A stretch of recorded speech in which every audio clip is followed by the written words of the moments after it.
আর আমি আমি আমি তাহলে অঞ্জনা আপা আর ইমনের কথাটা বলি, আপনি হচ্ছে গিয়ে রোশন আর দিদিরটা বলে দেন। টোকেনটা লটারিটা উঠাবে কিন্তু ছেলে। হ্যাঁ, জানতে যদি চাও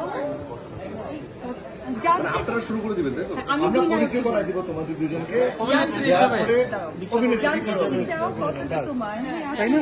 বিখ্যাত অভিনেত্রী। ডান্সিং হিরো, ডান্সিং ট্রেন এগুলো বলার কোনো প্রয়োজন নেই। যার মাঝে আছে আমাদের সামনে আছে নায়ক রোশন। Please এবারে। ওইটা বলি আবার এদিকে বলবো এবং এবং আমার সাথে আরো একজন আছে, একবার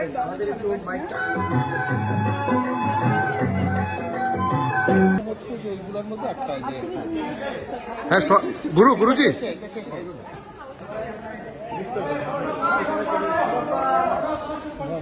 কমন হয়ে যাবে। তবে সবচেয়ে বড় কথা হচ্ছে রোশন বেচারা চুপচাপ দারুণ আছে, লাগছে। ওখানে হয়ে যাচ্ছে।